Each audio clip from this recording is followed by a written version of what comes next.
যে ব্যক্তির ভিতরে 60টা গুণ থাকবে সে ব্যক্তি অটোমেটিক সফলতা অর্জন করে ফেলেছে।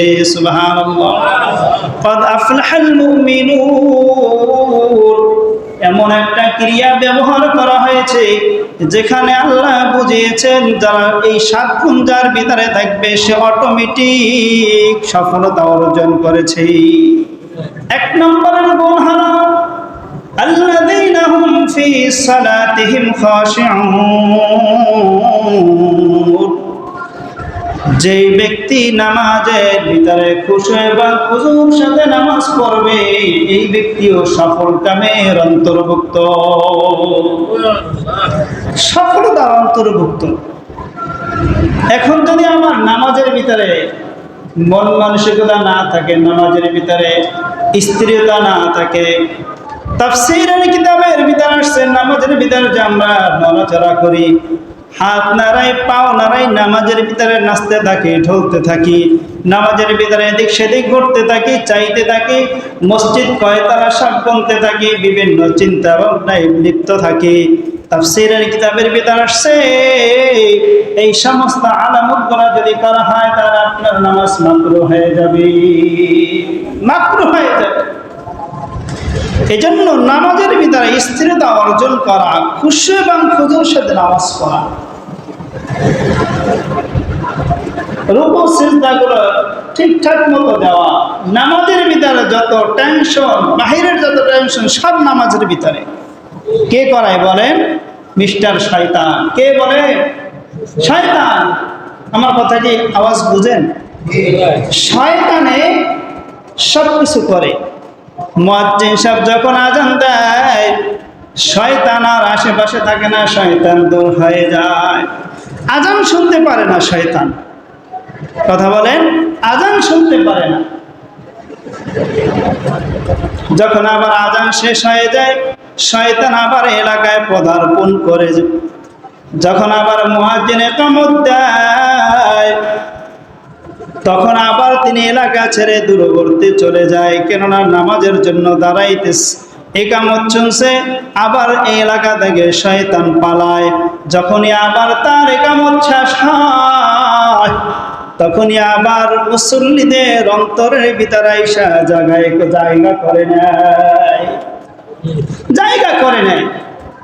এসে সমস্ত কুমন্ত্রণা 50 বছরের আগের ঘটনা খুঁজছে মনে উঠে গেছে।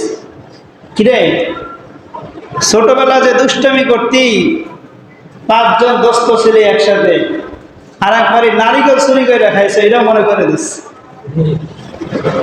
আর একবারই হাঁস চুরি করে খাইছে, এটা মনে করে দিস। কোন জায়গায় ব্রিজ ভাঙ্গা পড়ছে 50 বছর আগে, এটাও মনে করাই দিস। অথচ এটা কোনো কথা? কিন্তু শয়তান কিন্তু আপনাকে মনে করিয়ে দিচ্ছেন। তাহলে এই হলো শয়তানের কাজ, এই হলো শয়তানের কাজ। শয়তান আজান শুনে কেন দৌড়ায় জানেন? মুয়াজ্জিনের আজান শুনে কেন দৌড়ায়? আজান মানে আহ্বান করা, আর সে আহ্বানের বিপক্ষে কে? শয়তান। তিনি এই জন্য দূরে সরে যায় যে কিয়ামতের ময়দানে তো আমি যদি এখন আজান শুনি তাহলে তো মুয়াজ্জিনের ব্যাপারে আমাকে সাক্ষী দিতে হবে। হ্যাঁ, এই মুয়াজ্জিন মানুষদেরকে ডেকে ডেকে নামাজের জন্য আনছে, সাক্ষী যেন দেওয়া না লাগে, এই জন্য আমি দূরে সরে যাই। কথা বুঝলেন? দ্বিতীয় আর একটা কারণ আছে শয়তান কেন দূরে সরে যায়। 2 নম্বর কারণ হলো নামাজ আজানের মাধ্যমে ব্যক্তিকে নামাজের দাওয়াত দেওয়া হয়, এরপরে ব্যক্তি নামাজে আসে। এই নামাজে আসার পরে ব্যক্তি রুকু সিজদা করে না? রুকু এবং সিজদা করে, অথচ এই শয়তান রুকু সিজদার ঘোর বিরোধী। কেমন? যেমন উসজুদু লিআদম, আল্লাহ তাআলা শয়তানকে বলেছিল, শয়তান তুমি আদম আলাইহিস সালাতু ওয়াস সালামকে সিজদা করো। আমরা ঘটনা জানি। শয়তান কি করছিল? সিজদা করছিল? করে নাই।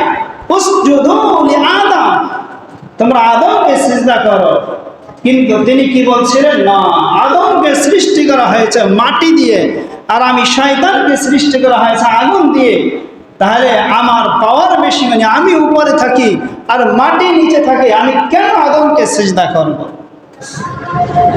এই সিজদা যেহেতু আদমকে করে নাই, এজন্য ব্যক্তি আযান শুনে মসজিদে এসে যখন নামাজে সিজদা করে, এই সিজদার জন্য সে কিয়ামতের ময়দানে সাক্ষী যেন দেওয়া না লাগে, এই জন্য শয়তান দূরে সরে যায়।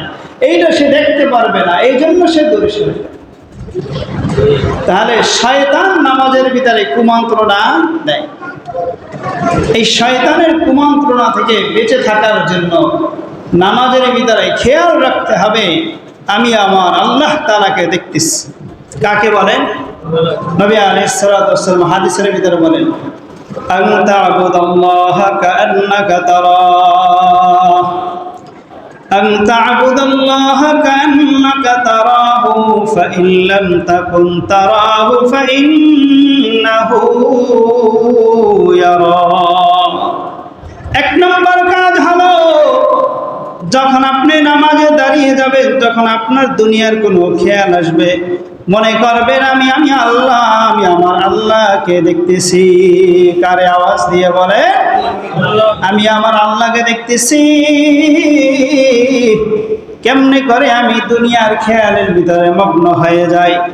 যখন আপনি খেয়াল করবেন, অটোমেটিক দুনিয়ার চিন্তা বাদ দিয়ে দেখবেন আপনার চিন্তা নামাজের ভিতর চলে আসছে। হুজুর, আমি তো আমার আল্লাহকে কেমনে করে দেখব? আল্লাহ বলে, ফাইন লাম তাকুন তারাহু ফাইন্নাহু ইয়ারাক। এরে বান্দা, যদি তুমি আমাকে দেখার মতো চক্ষু না থাকে, তাহলে আমি আল্লাহ তো তোমাকে দেখতেছি, এটা তুমি মনে করে না। আমি আল্লাহ তো তোমাকে দেখতেছি। আল্লাহ আমাদেরকে দেখতেছেন না?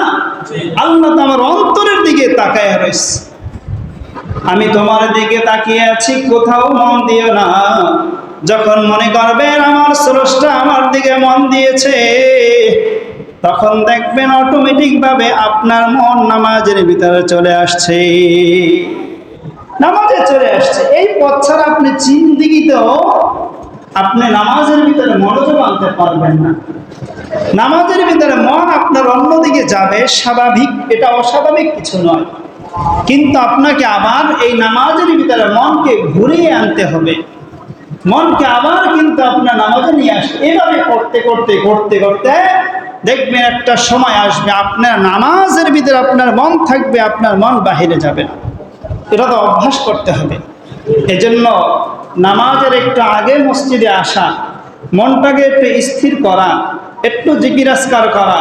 না হয় তো আমার পেরেশানি নিয়ে আমি মসজিদে আল্লাহু আকবার ইমামের